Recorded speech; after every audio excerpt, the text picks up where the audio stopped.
Right. So one with the TV cameras outside. 23 expert reports have now been submitted by Lucy Letby's defence to the Criminal Cases Review Commission.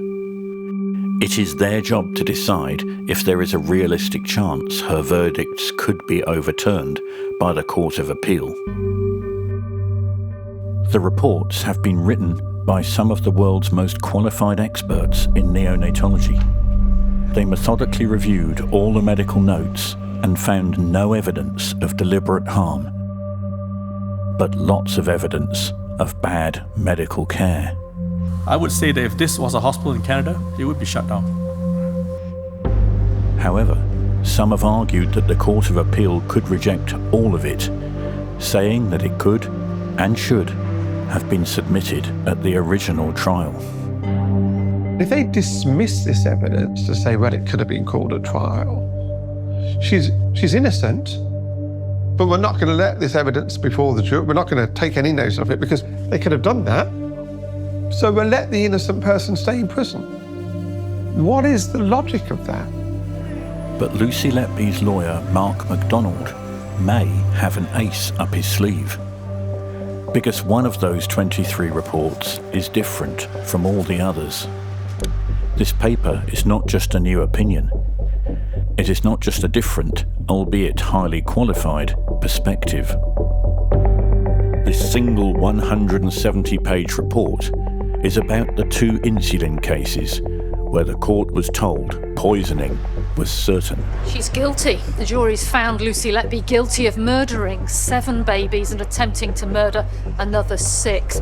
The jury returned verdicts on those 2 cases first, and the judge said they could take this into account when determining the other verdicts. Everything rests on the insulin cases. The insulin engineering report contains brand new science that shows natural causes can explain the 2 specific test results that the court were told must be poisoning. But under the British criminal justice system, will even fresh scientific evidence be enough?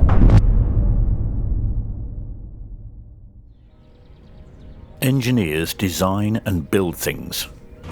Bridges, train lines, flood defences. But in fact, what an engineer really does is to bring different branches of science together and make them work in the real world. Jeff Chase is a special kind of engineer, biomedical. He has published over 1,800 papers, and in 2017, he won an award for some of his research. There's a fair bit of mathematics. So this is where the engineer, if you have the right knowledge of physiology, can come in and create the right model. His model has been put into practice on a neonatal unit in Christchurch, New Zealand. 1 in 8 to 1 in 2 babies get severe hypoglycemia. We're at 1 in 40. Drawing on multiple disciplines, Jeff Chase's model has improved outcomes for neonatal babies by up to 20 times.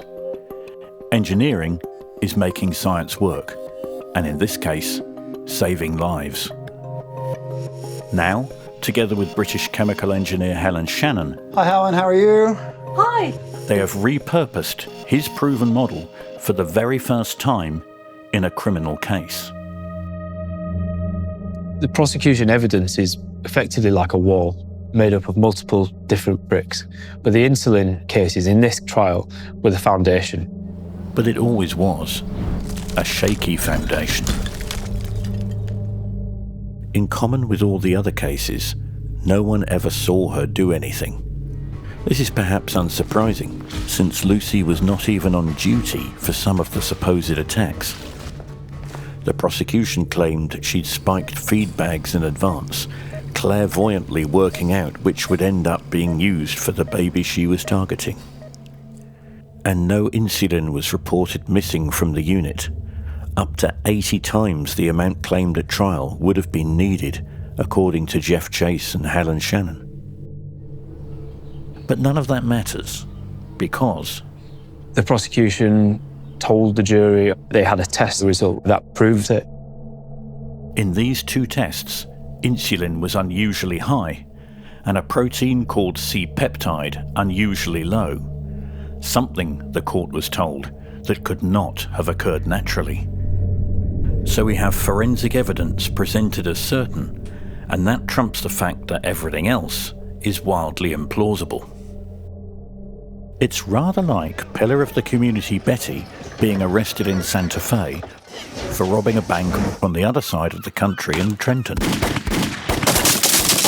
It seems unlikely because at the time, 90 people saw lovely Betty in her hometown bar 1,700 miles away. But they must all have been wrong, because the sheriff has Betty's fingerprints on the Trenton safe lock. Maybe something is wrong with the fingerprints.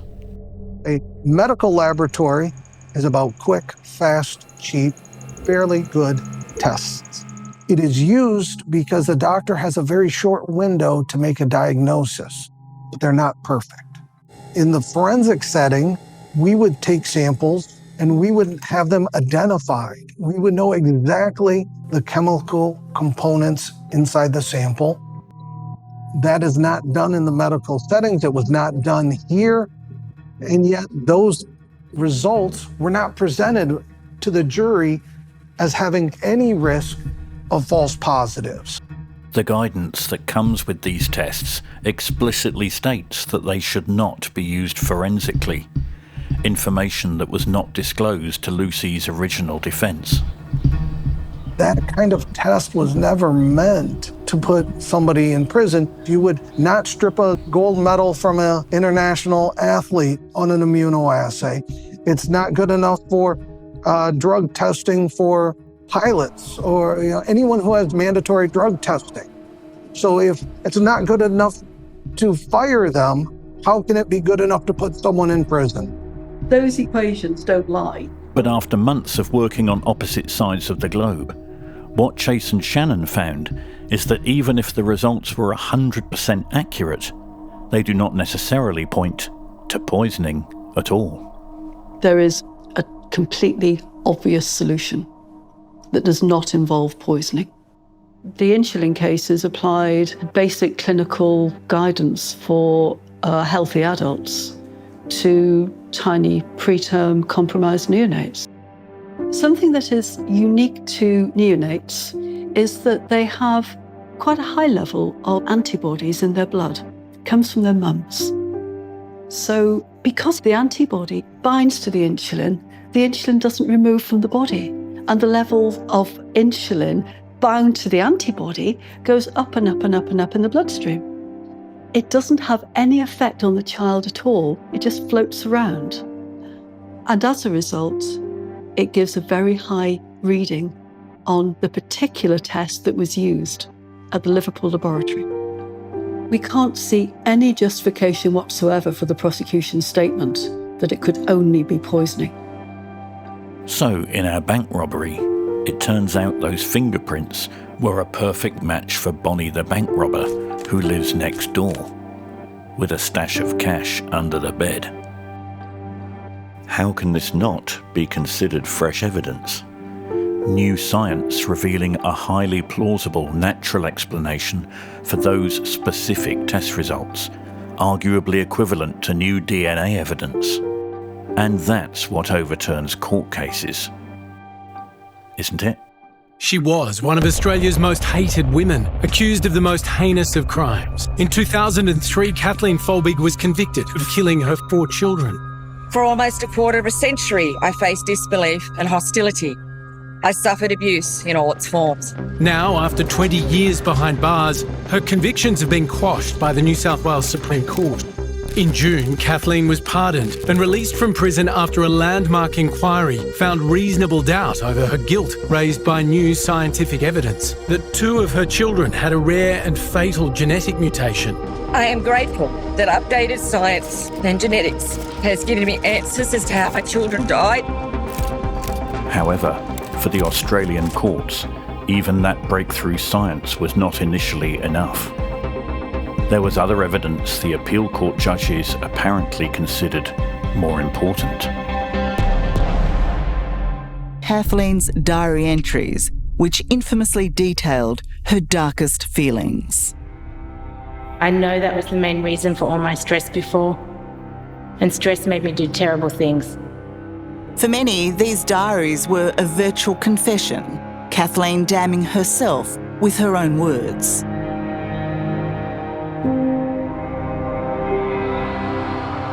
It wasn't just the medical records that convicted Lucy Letby. According to the CPS, there were 3 other key pieces of evidence. She actively searched for parents of the babies in the trial on Facebook, which was portrayed as pointedly suspicious. But this is easily explained. In reality, Lucy seemed curious about people in general. The parents amounted to just 1% of all of her searches. Perhaps more damning is that the jury saw a chart showing Lucy was always there for every one of the deaths and collapses. But this chart omitted all the times she wasn't there. A statistician contacted by Cheshire Police concludes, "This is a summary that's so crude that it can only be described as grossly misleading." And then, finally, just like Kathleen, Lucy damned herself with her own words. She said, "I did this." She didn't deny that. But she said she was in such mental anguish at the time. She was just scribbling down whatever she could, to get it off her chest, basically, get it out of her head onto paper. She said it's what she'd always done as a kind of form of therapy. Lucy was, in fact, in formal therapy organised by the hospital. But a childhood friend of Lucy's agrees that she already knew all about this common method of coping with extreme stress. When we were in college, Lucy and I did all of our peer support counselling training together. And at all of these training sessions, it was recommended to us that, if you're feeling overwhelmed, you write down everything that's going through your mind that is, troubling you. So all of the dark thoughts, all of those inner voices that you can't silence, you just write it all down on a piece of paper to get it off your mind. For Kathleen, the new science wasn't enough. Her legal team had to recruit a psychology professor who consults for the FBI and CIA to confirm those diary words were the anguish of a grieving mother. It took 4 more years. They cherry-picked words and phrases from my journals. They took my words out of context and turned them against me. I understand how people can take that note out of context and make it seem really sinister. But knowing Lucy, I think she would have written it down as a coping strategy for all of the worry and the concern that she was feeling.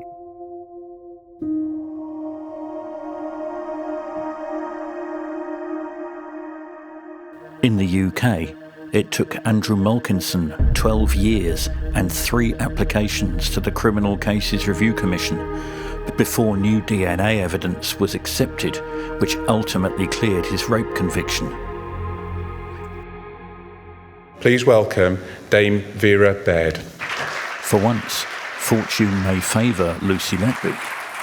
Dame Vera Baird is the CCRC's new interim boss, and politicians want to see the organisation refer many more cases.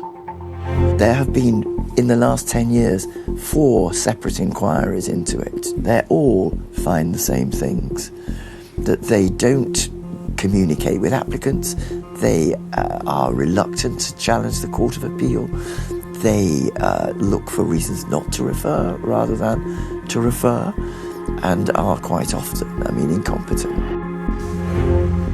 But if they do refer Lucy to the Court of Appeal, that might be the easy part. Elation after a 10-year battle for justice. Tom Hayes, Carlo Palumbo and their supporters have said for years that far from being criminals, they're victims of a whole series of miscarriages of justice. In July 2025, 2 city traders had their convictions ruled unsafe by the UK Supreme Court. Both had been rejected by the Court of Appeal. In the very first sentence of their excoriating judgment, the judges raised concerns about the effectiveness of the criminal appeal system in England and Wales in confronting legal error. The Court of Appeal, whose purpose is supposedly to give potentially unsafe cases fair and impartial re-examinations, had in fact shown no appetite for giving Mr. Hayes' case fresh consideration. It can be phenomenally difficult for an innocent person to clear their once good name. I'd like to think the legal system could actually listen to scientists a little bit more often. Instead of accusing a woman of killing children, their first stop is, okay, oh my gosh, let's go check the scientific sides first before we go down that avenue. New science came to the rescue for innocent Kathleen Folbigg, but it took more than science to actually free her. Will fresh scientific evidence be enough for Lucy Letby?